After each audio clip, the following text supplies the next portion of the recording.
Ladies and gentlemen, look at that transition. Holy. That was like less than 10 seconds. Anyway, I'm joined here by the great and powerful Tevis, Fundamentals of Investing podcast. Let's not forget where your roots came from, Tevis. We know your real name. It's literally right behind me.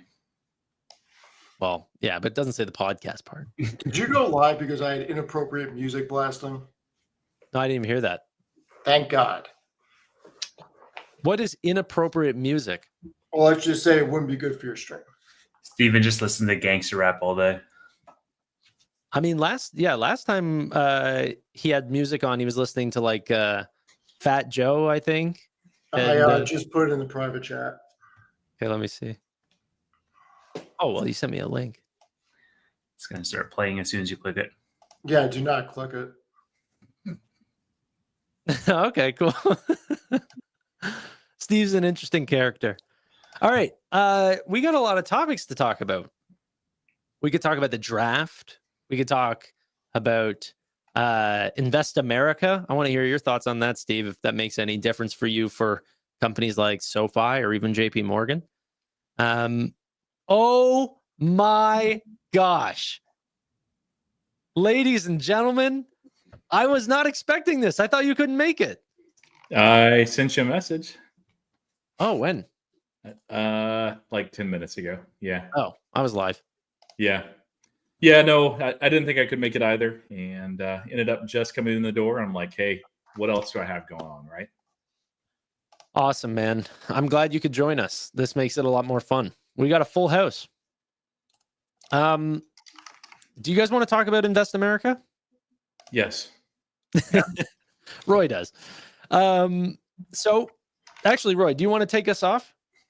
Why don't you explain it? Give me 1 second. One more change. There we go.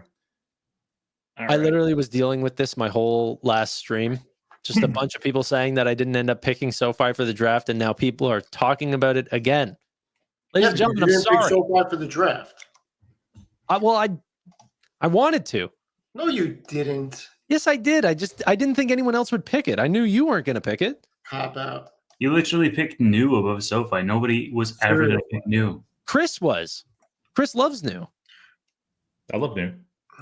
So Invest America is originally floated by Brad Gerstner, and it's this idea, in essence, to give every child that's born in America that has a social security number, so that's naturalized citizens and legal permanent residents, $1,000 at birth that parents cannot tap into. It cannot really be taken out for the most part until they're 18 years old. And at 18, there's only selective things that they can be used to start a business, to fund education, to buy a house, those sort of expenses.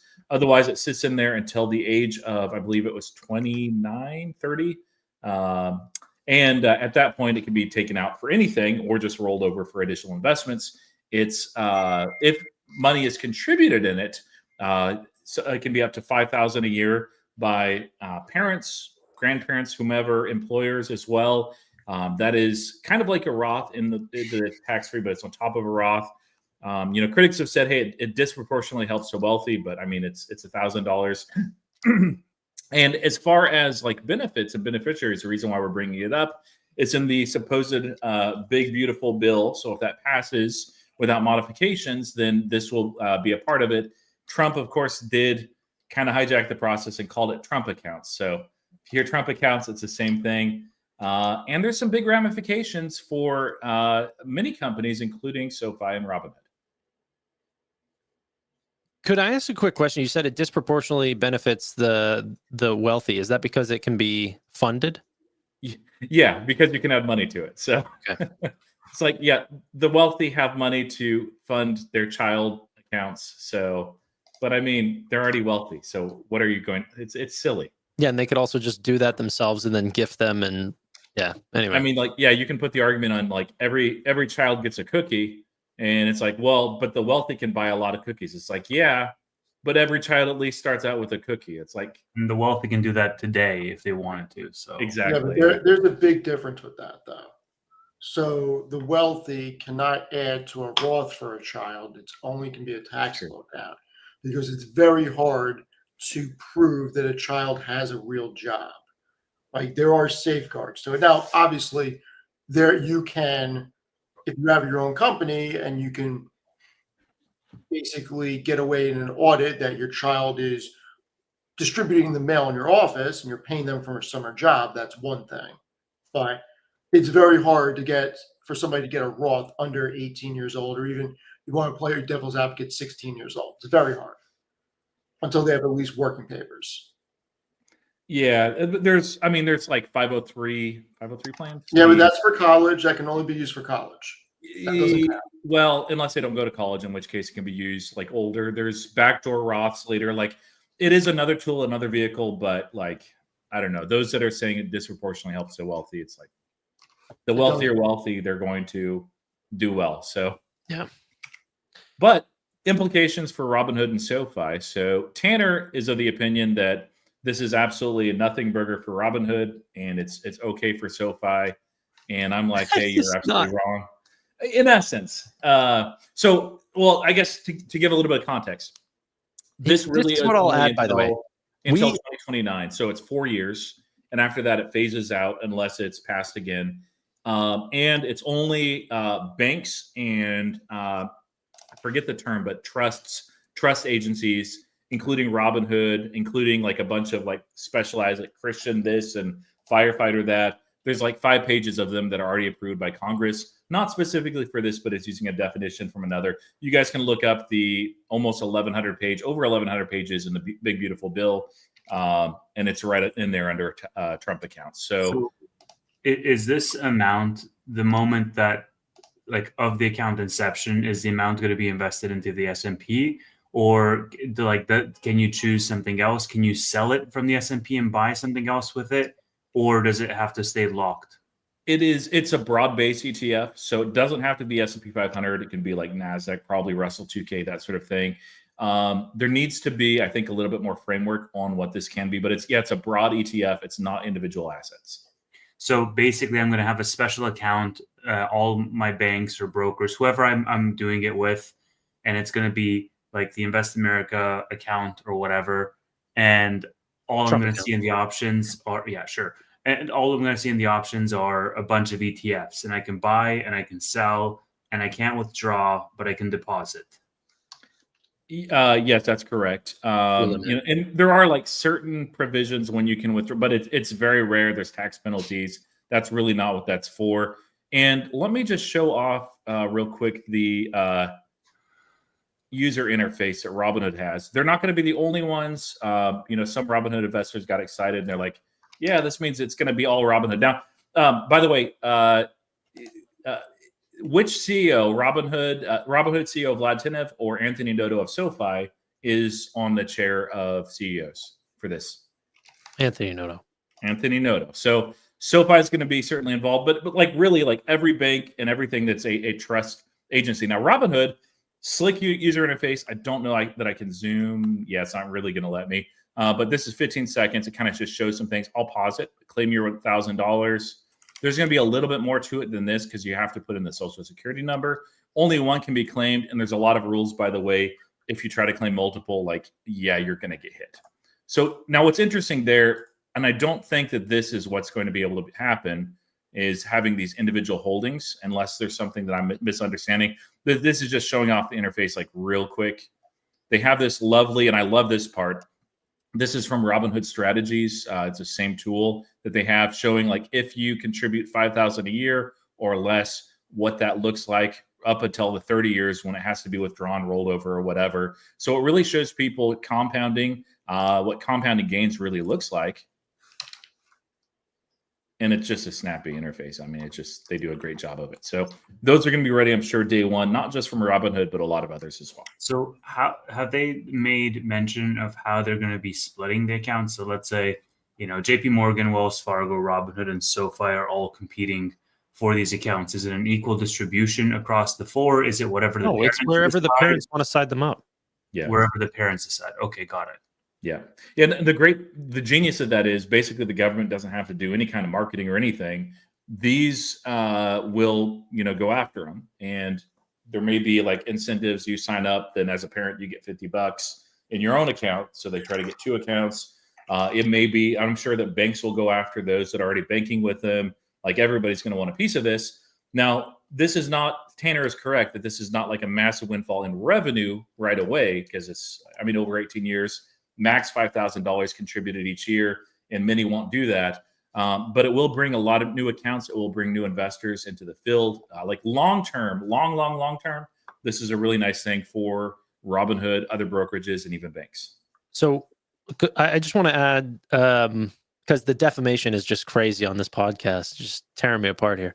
No, I'm kidding. But what I will say is that I think that it's beneficial. I think that it's great for markets, specifically this piece. Some people think that because I'm in support of Invest America, that I'm in support of the entire big, beautiful bill. I'm actually sad that it's a part of the rest of the ad here. But I do think that there's been a large amount of people that have lacked in financial education. They don't understand that they can play a part in the equity of the businesses that are making all the money in America.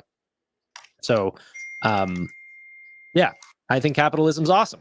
Anyway, the thing that I wanted to state, though, is that on the Robinhood call that we had, where I said that this was a quote unquote nothing burger, is that I didn't think that Robinhood would disproportionately benefit versus any other account. Like if someone is banking at JP Morgan right now, I don't think that they are going to say, oh, I just had a kid, let me switch to Robinhood to set it up.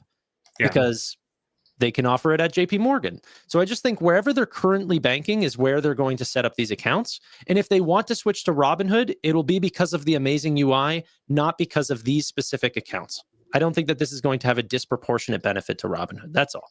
Yeah, I agree with that. I think it's going to be directly proportionate to where the parents are already. But like the interesting segment, I laughed out of the fucking room whenever I said it the other day. So, well, yeah, the interesting conversation I think is for the cohort of people that don't invest at all, because they're like, you know, fair game for everybody in the space to try to capture them with like some type of first time bonus or some activation campaign. But for existing investors or people who have existing accounts, there's no real benefit of me going to another broker to open my kid's account. In fact, clearly, it's counterintuitive because it's a hassle for me. Yes. And that's why that's one of 2 reasons why Robinhood has really benefited. So you can see their sheer number of customers, 25.8 million. This is active accounts. They have a few more as well. This is Q1, so it's a little bit lagging. But and then you can see where their age demographic breaks down. Customer age. Now this is back in their investor day, so it's a little bit dated, but it's got to be somewhere around the same. It's 35. And you look here, so this generation here, a lot of old-line brokers and banks skew towards the 44 and up because, I mean, they have the assets. The great wealth transfer is going to happen, and it'll be a slow process. But these folks don't matter for this because there's not many 44-year-olds that are having kids. There's a few. There's not many 60-year-olds having kids. Where they're having kids is in the 20 or 43 and under, and that's almost 75% of Robinhood's customers. So you already have basically 20% of America of adult population that has Robinhood accounts. No, 10%. And you have them skewing heavily in this direction. So they probably have like between 15 and 18% of this population that's actually having kids in the childbearing age that are on Robinhood already with active accounts. And they also do marketing better than anybody else, as well as incentives. So it just depends on what kind of incentives they do, what kind of marketing they do, but they're going to dramatically outperform where they are right now. Now, that's not a massive windfall for revenue. In fact, up front, it may be, there's going to be a cost to it. But long-term, what it does basically is it brings people even more into the ecosystem, and it helps them, like custody accounts for children are something that they have lacked. They need that. That's a good thing. But they also have a flywheel that they can sell a lot of other products on. So there's going to be a lot of people that are on Robinhood already that come over, and those people will be telling their friends. Perhaps there will even be referral things where you're like, hey, refer someone else that had a baby. You get whatever. They're going to outperform. But Sofi will as well. They also have that same age demographic where I don't know where the breakdown is, but they tend to skew towards those that are younger than like the Charles Schwabs of the world. So I think I understand that argument. I also think it's kind of false equivalency because just because Robinhood has over half of their members or over half of their assets under custody in that prime target age, let's say 35 to like prime age to start a family, doesn't necessarily mean that over half of America is in that age, or over half of the eligible population is in that age, or even over half of the eligible population in that age is willing to go to Robinhood. Like, yes, they're good indicators, but right now, like the maximum that Robinhood or SoFi for that matter, it doesn't matter. The maximum that they can get is a percentage of the total pool of people that they have. Yeah, and I think that they'll actually overperform their pool just because that marketing reach. Because there are, like, you have to understand, like, even the United States, I think that I looked this up. This has been a week, and I've had a busy week. I think it's close to half of Americans don't actually have any sort of investing at all. They don't have a 401k, nothing.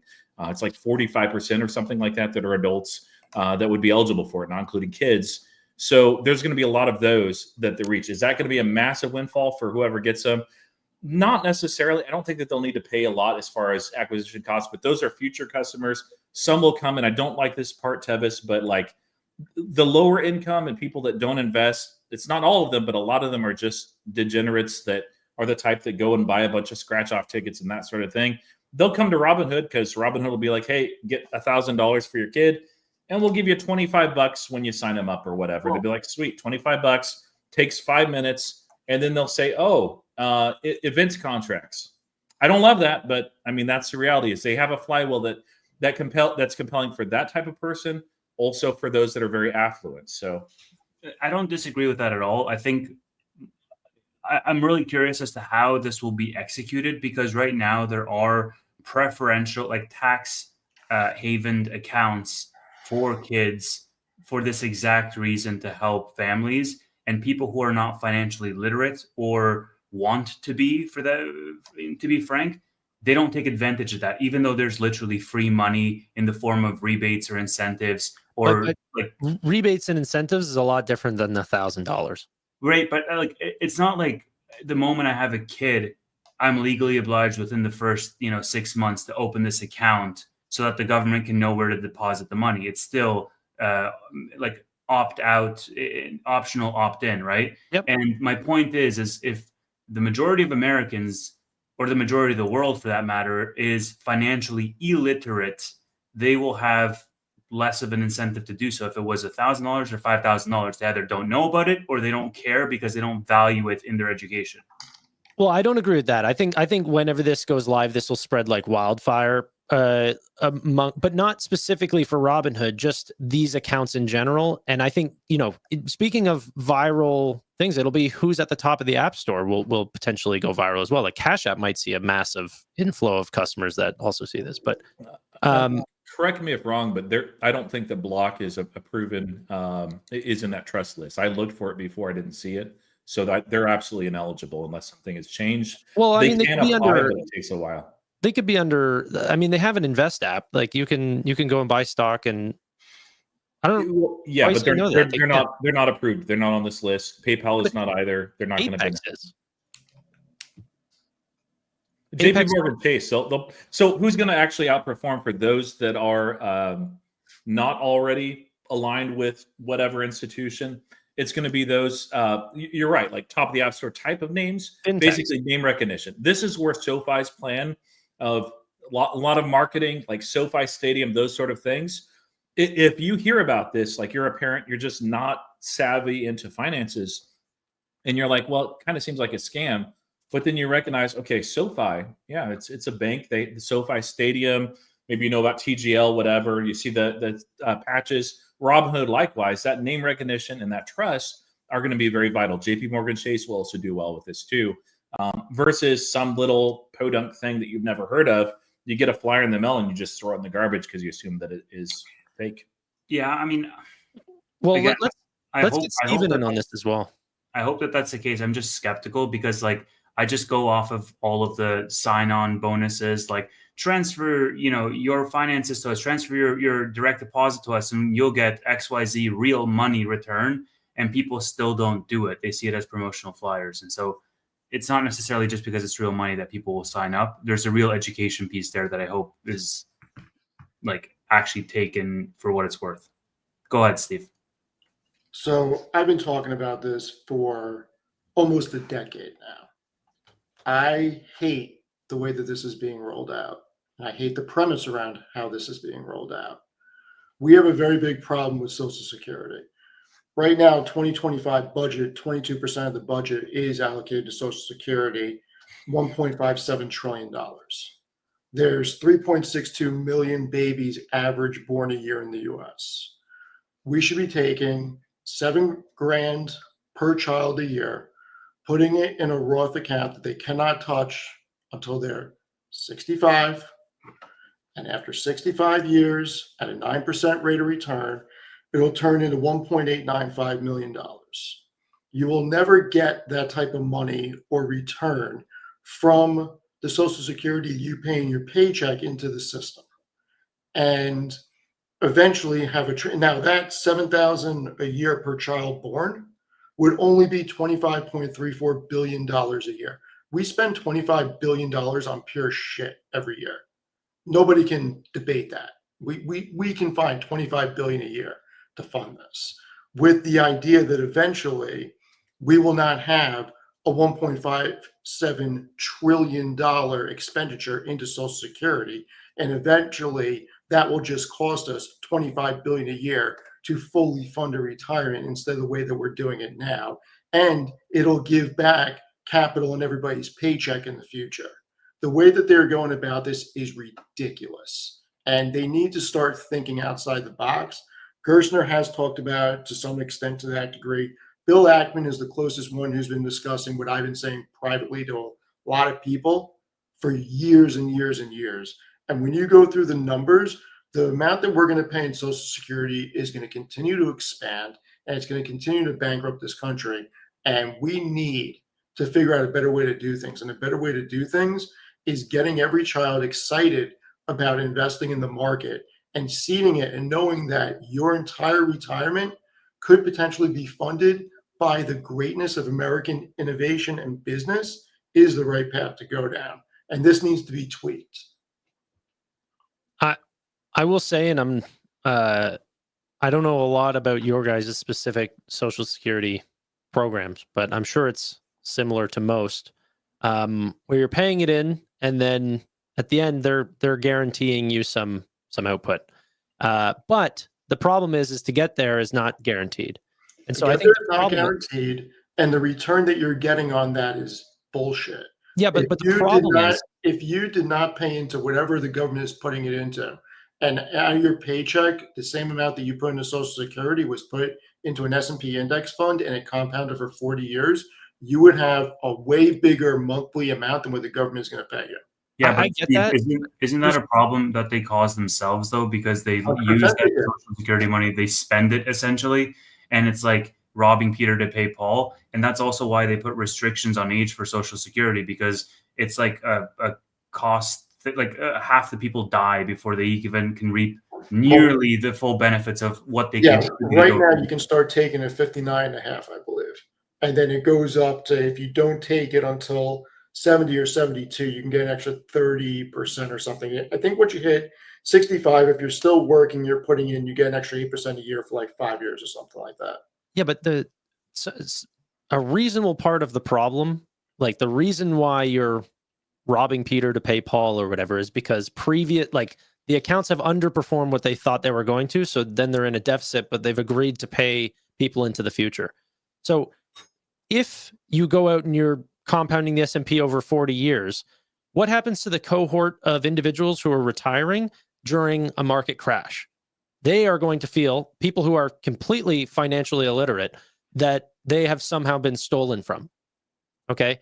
And although they're supposed to retire on 1.9 million or something, and then they're actually retiring on 1.1 million, and it's going to drain so much faster. What do you do for those people? That 1.1 is still going to be much more than they would suck out of this system with their regular Social Security check, Tanner. Yeah, but still, no. Hold on. The max. I'm going to Google right now what the max is. I think the max is like $3 or $4 grand a month for Social Security. It's nothing crazy. You're not, even if you have 1.9, it goes down to 1.1, which would be a ridiculous decline in the market. Sucking out 48 grand a year isn't going to make a dent in it before it rebounds. which is Like, crazy. there's no way that this way does not work way better than what we're doing. Like Yeah. considering the rate of inflation. No, over I'm not lifetime, like, saying that. But the problem is that the guarantees of return is what's causing the problem. It's because not every year they can guarantee that level of return. And so they have to continuously up their risk or try to change their strategy, and then they get in massive deficits. So the maximum is $4,018, and not many people get the maximum by any means. And what I'm saying is it should all be privatized. Yes. Like, What this is it? system does not work because there are too many people that are getting $800 to $2,000, and that's all they're getting, and they still have to be on Medicaid, Medicare. Like, if we can completely build a different system. Now, it may take 40 years to completely materialize and no longer have that $1.5 trillion expenditure, but that's better than not doing anything and keeping it the way it is. And I think that that's what this really is, Steve, is it's a pilot program for 4 years. That's easy to pass, low amount of money and everything. And once people, hopefully see like, hey, this is working, this is a good idea, that's when it could potentially be a replacement vehicle for Social Security. Now, like you said, you cannot phase out in Social Security like that because, I mean, it's not right for people. People should not be counting on Social Security at all, but there's plenty of people that for whatever reason are in essence, and they can't have paid into it for their entire life and get zero and just like, well, you got to work until you die.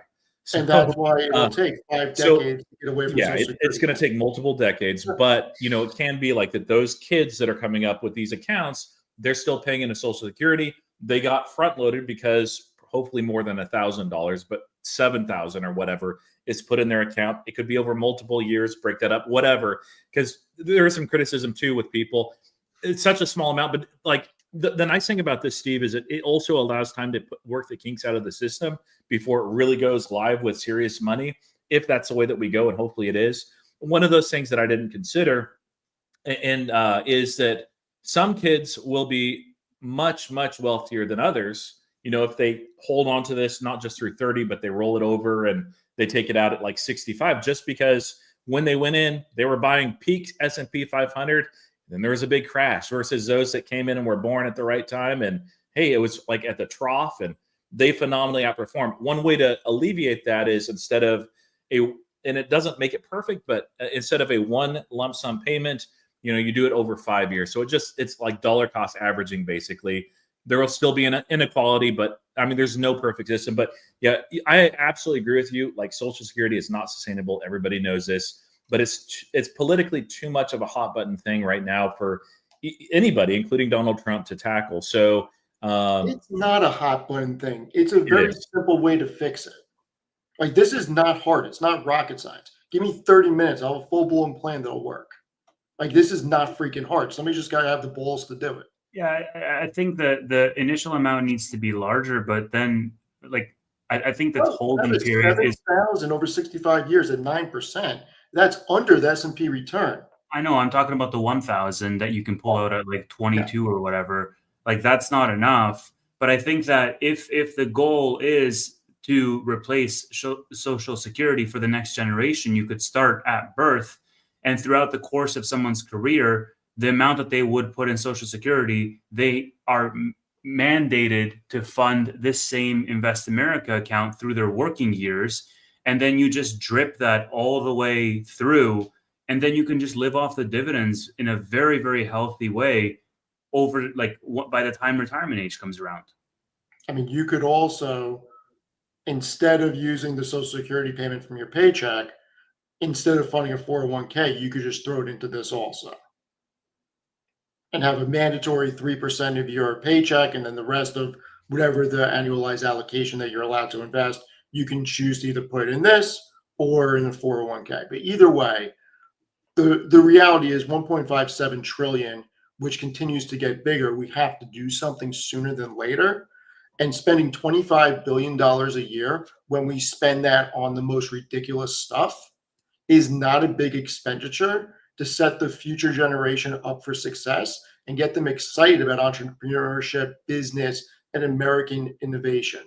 And you'll see a huge increase in patriotism if you do that, and people think that they're going to be able to afford retirement before they even start working.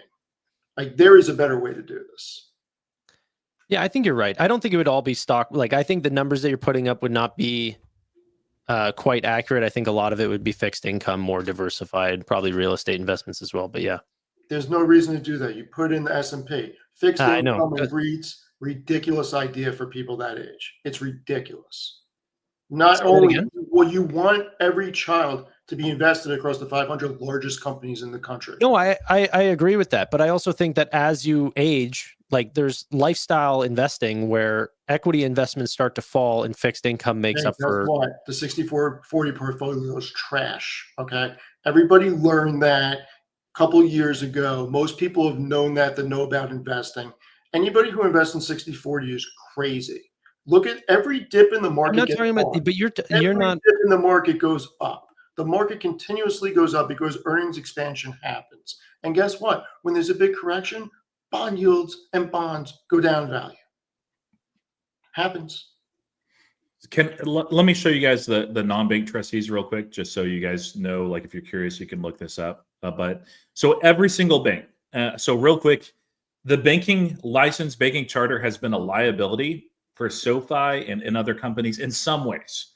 This is one area beyond lending that is a real advantage, is every single bank is eligible, and then just a few others. And so some of these I've not heard of. Some of these are clearinghouses, which frankly, they're not going to be a part of this. They don't have individual accounts. Axos already is a bank, so they don't, that doesn't matter. Some are very niche, and I would expect that they will continue to be niche. I don't know what that is. Of course, you have your Citigroup, which is already, it's well known. But if you go through here, like a lot of these are just banks or very specific niche type companies, and there's not a lot of them. So banks actually have a very good advantage here. This is, by the way, I was incorrect. This is not the same as Bill Ackman's Pershing.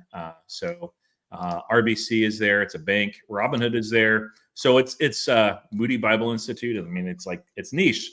So, and whatever the Ukrainian National Association is, I have no idea.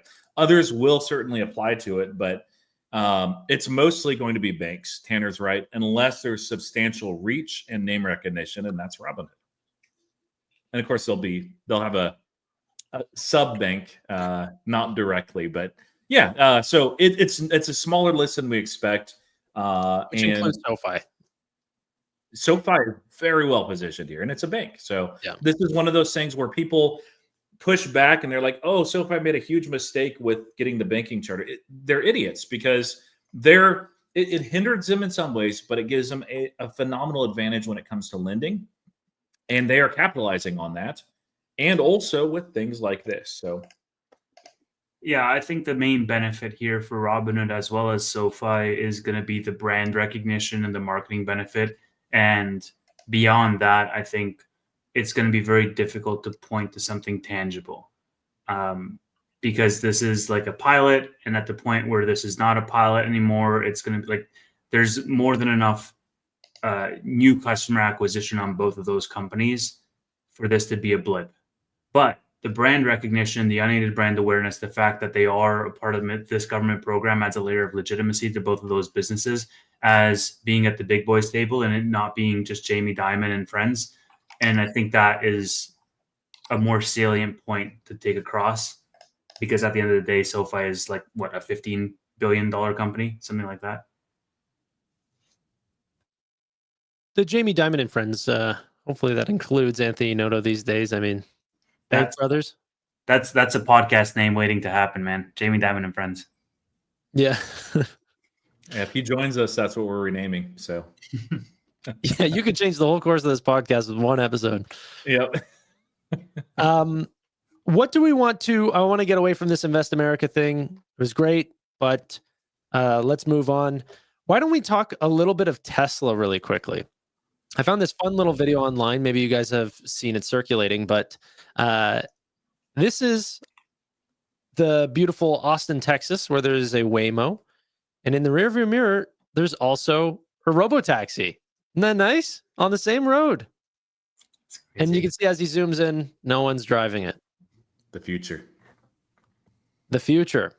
What are your guys' thoughts? I mean, is this actually going to come on the 22nd of June? Is that going to get pushed? Didn't they just file? I saw this just broke today. Let me see. Yeah, the Department of Transportation's automated vehicle deployment website now has a Tesla robotaxi option. Yeah, so from what I saw, that they put out a new list as well, or sorry, a new application that will actually allow for quicker approval, and that they're going to try to adapt to autonomous vehicles because they're coming quickly, which means we're probably going to see more competition much faster, which is nice. Yeah. Is that the NHTSA news today that screwed over my covered calls? I'm not sure. Is that what that is, Tanner? It was. Wait, let me see. So there were, I did see a piece of news on automated driving, and basically there's some regulation that's being passed. It looks like on a national level, it'll make it easier to get approval for that. Yeah, it was the NHTSA news. Sorry, go ahead, Roy.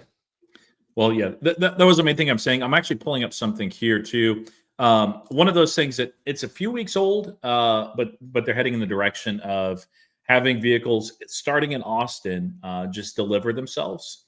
And this supposedly coming in August, we'll see. It may be a little bit longer than that. And I was like, hey, this is pretty cool. You know, it shows off the technology and everything. But what's really substantial about that is if it works in Austin, they're within range, easy range of all the major metroplexes. Like I would have to look it up again, but there's something called the Texas Triangle, and you have Dallas, Fort Worth, San Antonio, Austin, and Houston all there. And so you have like 75-80% of Texas population. That's the second largest state, concentrated within striking distance of that Austin manufacturing hub. And so they can deliver themselves. Now, how big of a deal is that? Well, it's a pretty big deal because there is on Teslas a delivery fee that I was like, oh, maybe they can reduce it. Maybe they can end up doing something different with it or giving some sort of incentive. They actually can't. I actually found out today, and I was wrong on this because we're looking at buying a Tesla ourselves, that I think it's a $1,790 fee with a few rare exceptions is federally mandated. And so this, if they're able to deliver it itself rather than, load them up on trucks and have somebody do all that as far as logistics, just goes straight to the bottom line of Tesla because, hey, it literally drives itself out of the factory, parks itself until it's ready to be sold, it's sold, then it goes directly to the consumer. And that's just amazing. It's a massive, massive thing that nobody is talking about in terms of Tesla. I think it's very exciting. Waymo's doing a similar thing with driving right off the lot and picking people up within 30 minutes of driving off. You can go pick a customer up immediately. Yeah, autonomous is going to be a really big unlock. I think the market already knows that, but I think from just a general, like how much that's going to change your life perspective, I think it's being very underappreciated. I think it's going to change everything, but you're hyping this up way too much. Just because you like driving yourself around does not mean that I am not going to sell my car whenever. Don't work. You said it yourself, $1 a mile, right? Yep. That's what they're shooting for, $1 a mile. That does not get people to not have a car that actually drive. Yeah, but not everyone drives to that degree. And including that, I think it does change your life if you can own that vehicle that also self-drives. When you look at how much a car payment is and how much insurance is and how many miles the average person drives, it doesn't even come close at $1 a mile. Now, for people who work from home that need to go here and there, it makes sense. So for you, I understand why you have this idea. I drive in one of the most heavily populated areas. Everybody freaking drives a ton of mileage. I get that. But hold on. There's a reason why the most common leases are 12 and 15,000 mile leases. There's a reason for that. Autonomous is going to be great when it actually hits and insurance policies allow it, because people will opt to buy a Tesla because of that and pay for the package. because they don't want to drive. I will agree with you on that. I will be buying a Tesla. My father will be buying a Tesla. But until that actually happens and you're allowed to do it, we will not be buying Teslas. Now, from a revenue standpoint, we are assuming that Tesla is going to break through in this. The entire ride hailing market is between $300 to $400 billion a year. It is not expected to get past 500 billion by the end of this decade. That is research from several marketing firms. I can pull it up because I've cited it at least 5 times in Tesla articles. A lot of the cases around ride hailing that I've seen are citing numbers that are bigger than the entire market's supposed to get to. Now, Tesla is not getting 100% of this, nor are they putting Uber out of business or Yellow Cab. Now, those entities may buy a Tesla for those purposes and recognize the revenue from it. Maybe there'll be some split, but this is not going to be some big revelation for Tesla. Optimus is going to be so much bigger than autonomous that autonomous is going to be a blip in the radar. I didn't make that statement though. I said that I think that autonomous vehicles are going to change the way that we live. I'm saying you could own this self-driving car, pay $99 a month. If you do more than 99 miles, there you go. There's your less than $1 a mile. And be on your laptop in the front seat rather than having to focus on the road. I'm just saying I love the 100%, and I will be getting it for that. Yeah. No question. I think it's going to make a massive difference to our lives. We spend too much time behind a wheel. It's going to make a tremendous difference to our lives. The problem is most people are looking at this like this is going to be a $500 billion or $1 trillion revenue segment for Tesla. It's not getting there anytime soon. I think Kathy thinks it's a $900 billion market in 2029. How much? 900 billion in 2029. That's what ARC is saying, right? Yeah. Yeah. Outside of people who are Tesla owners paying for the package, if you put that aside, there's a 0% chance of that happening. The entire ride-hailing market is not supposed to get past 500 billion by 2030. Like 0% chance of that happening. I don't know how many Teslas are on the road. Do we know how many Teslas actually sold in their entire lifespan as a company? Like 5 million. Know that. 5 million, 6 million. Yeah, I was going to say 7 million. Didn't they just recently announce that they did 10 million total produced cars, but I don't think they're all on the road still. All right, so let's just say like 5 million.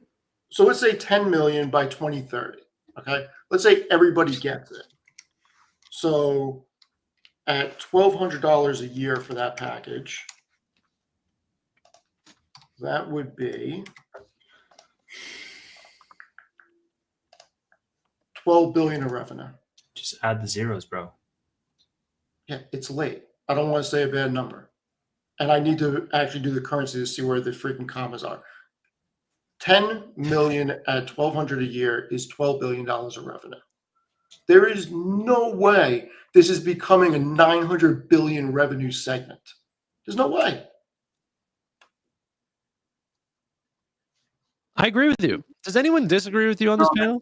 That's only assuming that, first of all, the fleet doubles in the next 5 years, and every single Tesla on the road opts into this package to be autonomous, which is like highly doubtful. Yeah, you could put 25 million cars in it, and that would be 30 billion in revenue. Like exactly, right? Like I know pretty much everyone like in my family would be like, no, I don't want some like strangers being in my car all day long and my car driving them around. Like they see their car as like an extension of their house or like their property, and like, you know, these possessions that are transcend this just material object kind of thing.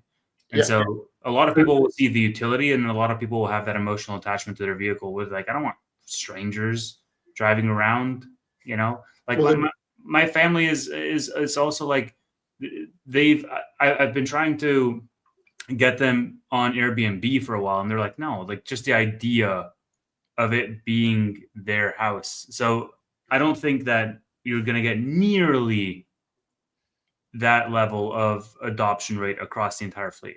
And here's the other thing with that. And I agree with you, Tevis. Like when I buy a Tesla, 0% chance I put it into a ride hailing thing. Nobody's getting in my car except for me or who I want in it. That's one. Two, So, we do not know if the insurance companies are going to pay claims out or try to push that on Tesla if it's a robo-taxi. Like, that's a big thing. No, but that It's will get gonna be figured out. Tesla insurance.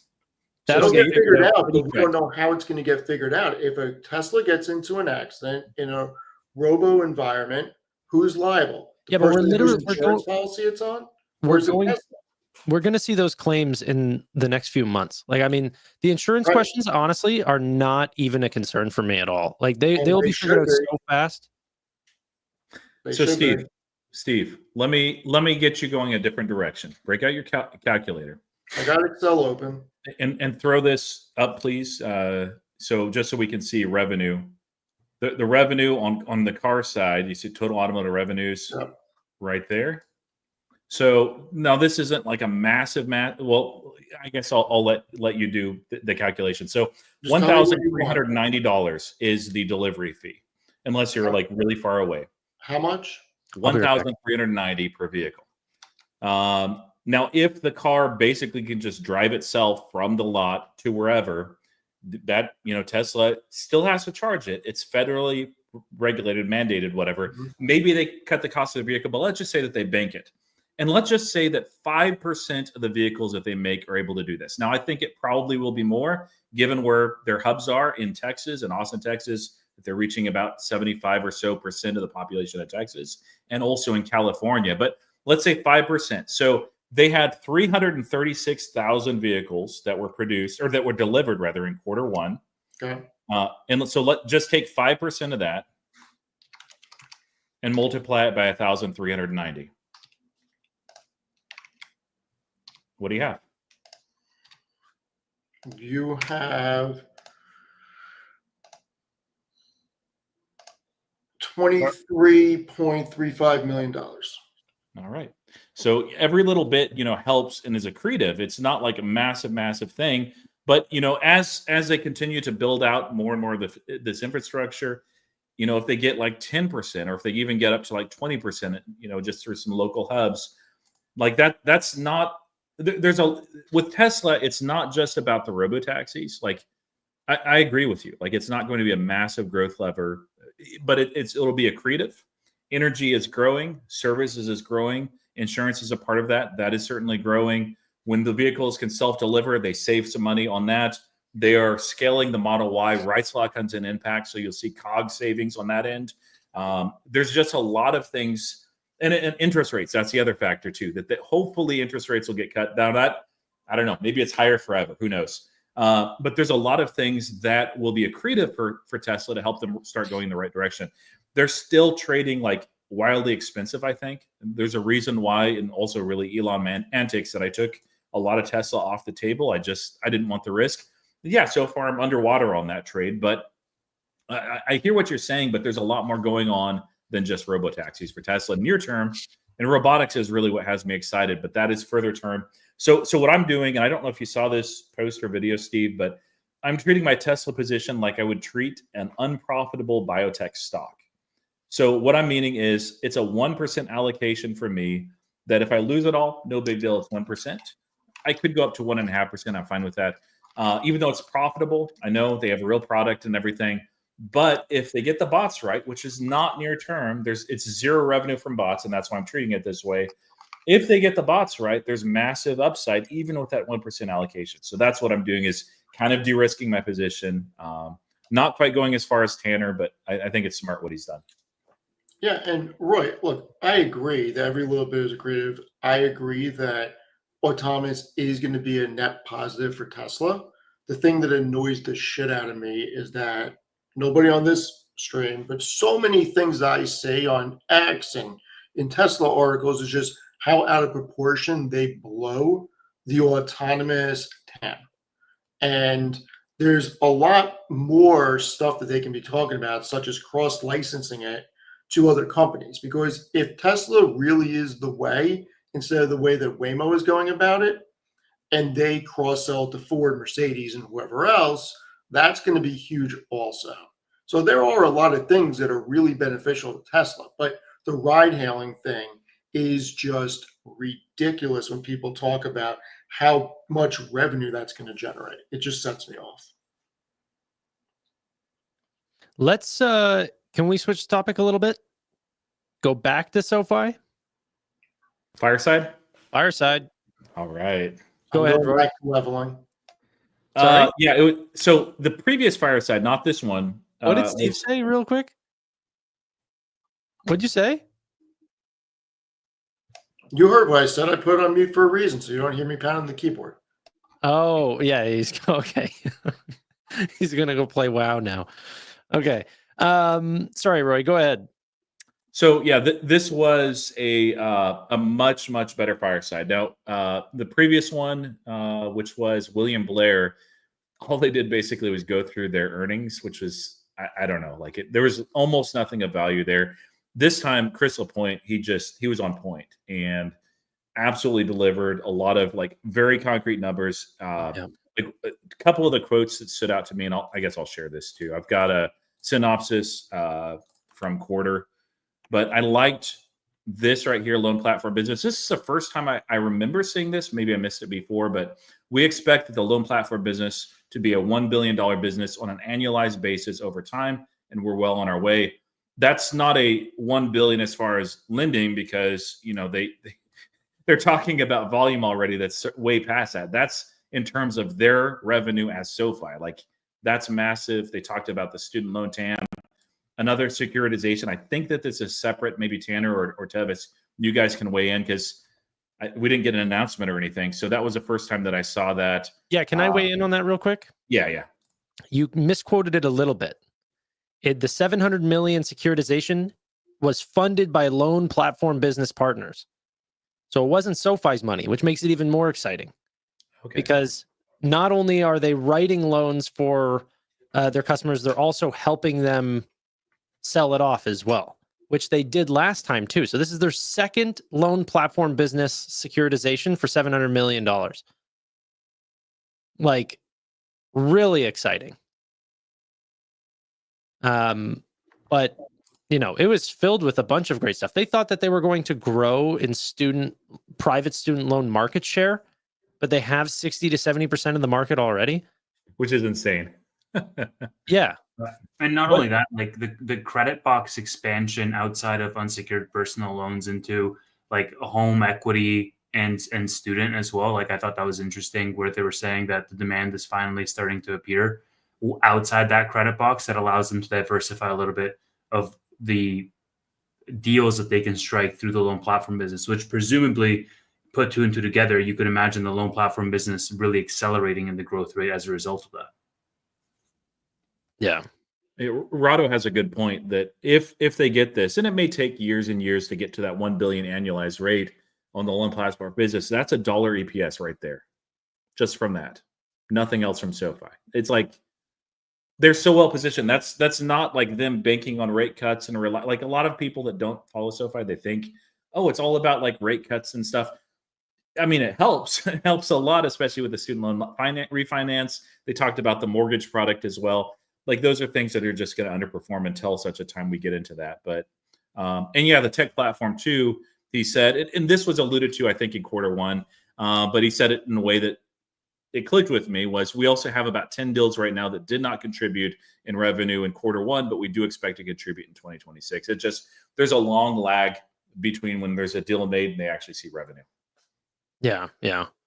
I was very, very pleased with everything that they said there. Once again, guys, I'm so sorry that I didn't put it in my draft, but yeah. And We have Roy and Tevis weigh in on all the picks. What'd you guys think? I mean, I saw the video. Do you have the list? I'm pulling it up. Yeah, I have the list. There you go. I have no idea what you guys are talking about. It's just really cool. I think we should do one too. You need it zoomed? All right, hold on. All right. You know what? They did like a Well, use mine because the dividends are in there. Don't use yours. They did like a fantasy draft, Roy, where they picked stocks. What do you think about everyone's list? I mean, Amit's looks pretty good, except for Grab and Apple. Dude, Amit's is literally the worst. And Duolingo. Actually, it starts off well and then it just goes downhill. Never mind. Oh, so Roy, one caveat is that the time frame is 12 months. So that's why Tanner is saying Amit's is the worst. That's helpful. I thought it was longer term. I kind of agree with that. Like Amit picked fan favorites, but they're all fan favorites because they've accelerated so much over the past Yeah, they're all super expensive. Yeah. See, I really like Matt's. I like Matt's, yeah. I'll never question Chris's picks. Yeah. So Chris's is just weird, man. Like they're like picks that I wouldn't like string together. they're all turnaround. Like he loves turnaround plays. I'm not saying they're all that because obviously, but like they are catalyst and turnaround based. That's what he's looking for. I think Steve's are actually really strong. Take two. I think the Steve's are good is going to be priced in. I like Steve's and I like Matt's. Okay, so this is like 12 months from now, right? From the close on Monday. Oh man, yes, Steve's got this. Yeah, yeah. Well, Roy's a little biased. He sees that PayPal and he just Well, so I'm looking at value. Like I'm assuming this is an order of pick. Yes. Yeah, PayPal that far down, 12 months out is ridiculous.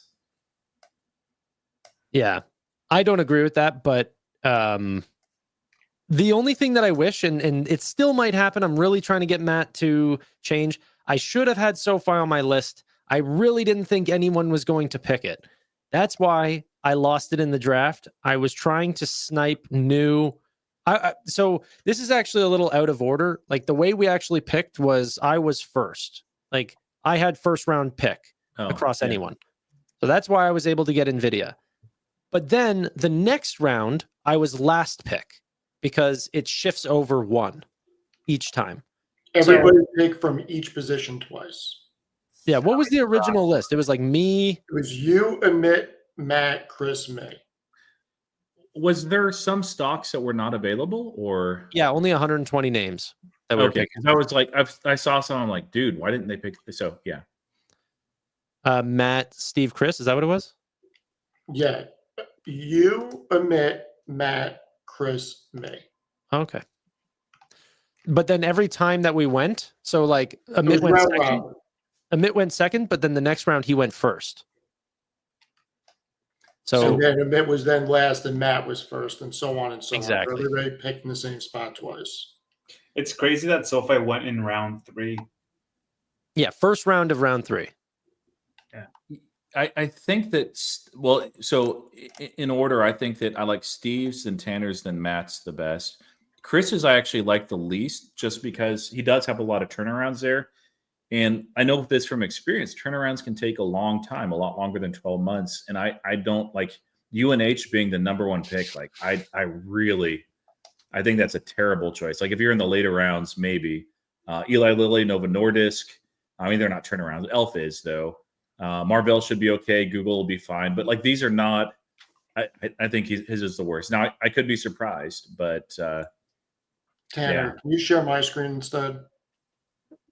Yeah, it's absolutely Steve or Matt that's going to win that. I think it's Not hilarious absolutely. I think I have a really good chance of winning.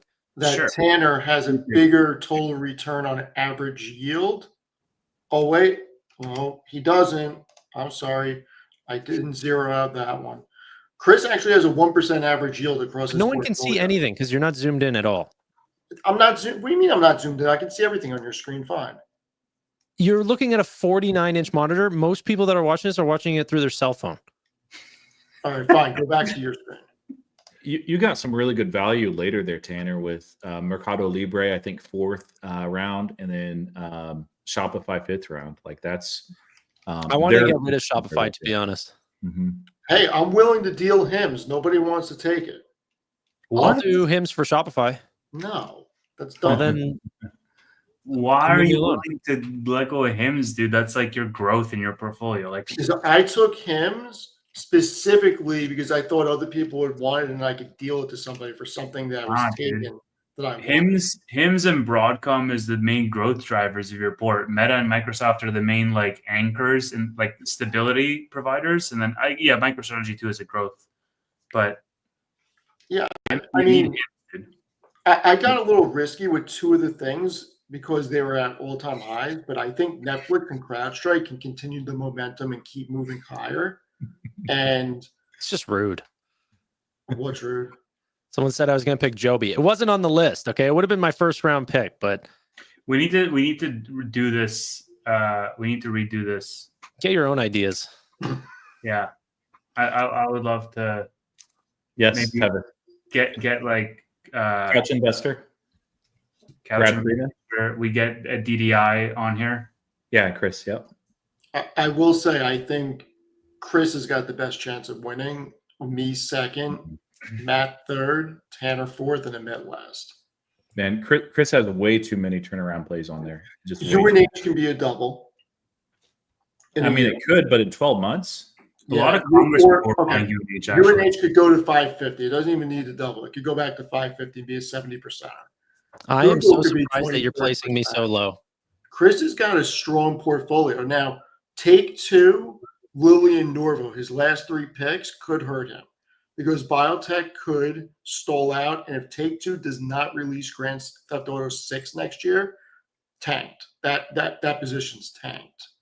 But I think that Amit has the worst out of all of us. And I've said this last night also and to him today. Because I think Palantir is so high right now, it's going to have tough comps this year, especially if the Fed actually starts cutting rates into next year. It's going to see their interest income decline, and it's already a $330 billion company. I just don't see Palantir doubling or going up 50% again in the next year. Hood could have tough comps. Tesla's a wild card. JP Morgan's not going to go up more than 10% probably, and he's relying on other things. And then taking Apple as an anchor was, I don't know that Apple really does much next year either with how far behind they are. So this doesn't factor in today. It starts tomorrow, or it does factor. Starts at the close on Monday because when we did it, Okay. Israel had just launched an attack. Yeah. So we had said that we're going to give it a couple of days to let volatility kind of shake out. And whatever the closing price on Monday is, will be the starting price for all these portfolios. Yeah, so like half of Amit's picks are going to drag down, I think, the rest of his portfolio. That's the issue. And then there's some wild cards in there, but I just, yeah, I saw, some of his, I didn't know like how the system worked, but yeah, it's Legit, AMD and Grab are the only things that he has on there that would be considered cheap or on sale. I don't know if AMD is going to do what you think it's going to do. I'm not saying that. Dude, I'm not saying that AMD is going to run. I'm saying it's definitely not priced to perfection. Palantir, Hood, Tesla, Nebius, Apple, Duolingo, those things are priced I agree. high. not Nebius. No, Nebius is actually pretty close to fair value. So you can give or take. I know you can't really look at multiples for it yet, just because they pivoted away from their core business previously. So you can't look at a company like that and say what it's fair. Like, Yeah, I think saying fair value for Nebius is a pretty loaded statement. yeah, how do you say that? I mean, I sold my entire swing position in Nebius. I went through it, but I don't think Nebius is egregious there, especially in a 7th round or that's a 6th round. Yeah. I don't think it's bad. But yeah, Visa. I mean, it's maybe he took it just because he saw it dip so much today, but I think that will be No, it was picked before the dip. Yeah, I don't think he factored in the whole stable coin. Well, that's great though. So he gets it kind of at a cheaper base, but still, I don't like it. Yeah, Oracle was a really good pickup by Chris when he got it. Chris picked it right before I was going to pick it too. Oh man, yeah, CrowdStrike's good though too, Steve. SoFi was picked right before I was going to pick it because Matt said, I'm thinking SoFi or ASTS. And I was like, ASTS sounds like a great deal, brother. I'm like trying to get him away from it. He goes, no, I'll go SoFi. I'm like, And you should have picked ASTS right after. I don't want ASTS. Just to trade. If you look at my name, I think the problem with some of Matt's names is that there's a possibility for some of these to go way down. Yeah. I don't think any of my names are going to go down. That's well, I don't know about that. I'm not saying that the market doesn't go down. I mean, but like, there's not like none of these are egregiously priced. I mean, I don't know about maybe, but it gets into the S&P 500. Yeah, Apple is highly priced. Yeah, but it'll get in. Yeah. So like with Steve's, I see like every single one of his picks, like there's going to probably be like 2 or 3 that end up, negative from here over the next 12 months, or who knows what's going to happen with macro. But like Steve's, I really like so much just because, I mean, they all look like some of them might be slow, gain like 10% over the next 12 months. And others, like Hims might do a double. PayPal might do, like 60%. Netflix, might surprise you guys. So his are just like all accretive, and I think really positioned well. So I think you did well, Steve. I really I do. will tell you, if we go into a recession, there's no way I don't win. So Roy, I agree with that. are we doing the same exercise, Roy? We get DDI, we get Brad Freeman, we get Couch Investor, and we do this entire exact exercise. Copy it even the stocks. Yeah, Even the stocks. You find the names that we use. I think it was 120 names. I think that would be so fun. I will probably get trounced in this, honestly, because it'd be fun. Let's do it. It would be fun. Yeah, let's do Are it. Tanner and I allowed to participate?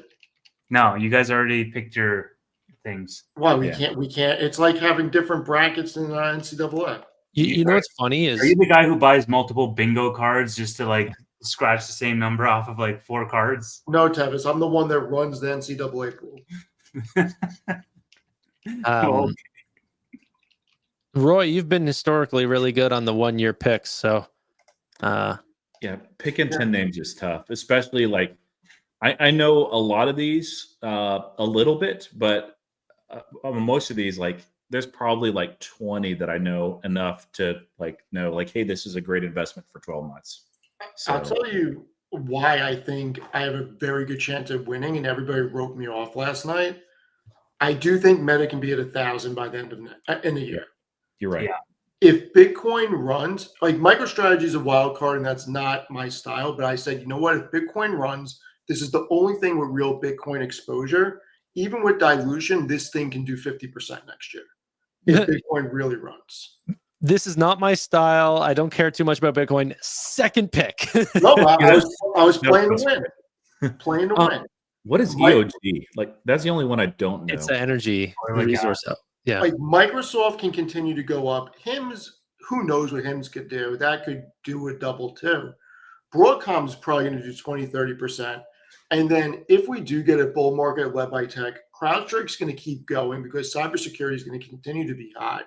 Netflix is a great play for recession or in this market because they keep adding subs, so that'll probably keep going. Salesforce easily can get to 325, maybe 350. I mean, it was at like 380 or 400 not too long ago. PayPal, even if PayPal goes to 90, that's still 30, 35%. What do you mean? Even 90? 90 is like a double from here, dude. No, 90? 70, 71. And he's $20. What's PayPal at right now? 70 or 71. Is that 70? Yeah, literally has never touched 45, and you're like, it's a double. Yeah, every single. All PayPal needs to do is get to 90. It's like 35, 40%. I don't think we'll talk about this. I got a post for people, I guess just being a shill on my own channel, but and a video as well on the stable coins and the impact. But like every single thing that has to do with payments was just smacked today when Walmart and Amazon, I mean, it shouldn't be a surprise. They're like, hey, we're considering issuing our own stable coin. Won't go into the details on that, but I mean, it shouldn't be a surprise for folks. And the market doesn't really know what to do as far as like who's winners and losers and who's going to lose the most potentially from that, or if it's going to happen. So it just out of caution, like sold everything off. Like Visa was down like almost 6% today. MasterCard same. Like that's shocking. PayPal down like 5.5%. SoFi also hit because of Galileo. It's a one day where SoFi is perceived as like, oh yeah, Galileo exists. It's like, okay, just for one day you could forget, one more day, but whatever. These were the names, by the way, that we were able to choose from. I really do like the App 11 pick though, Tanner. Like that was sneaky good, I think. Thank like you. Yours is good. On it. No.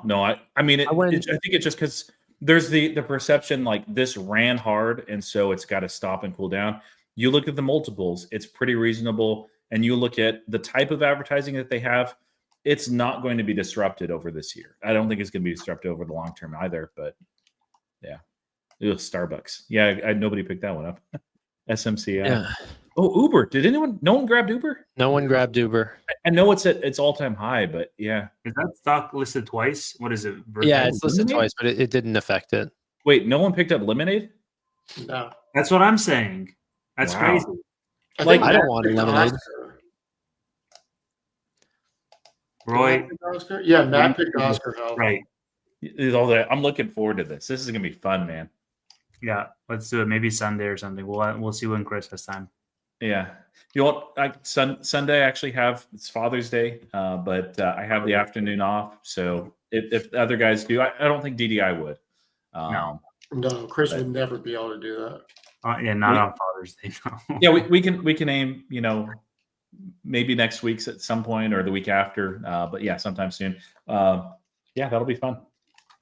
Cool. Shall we wrap there? Yes, ladies and gentlemen, thank you all so much for joining the FinTech Friday show. If you guys liked it, please subscribe to the channels. But until next time, bye for now.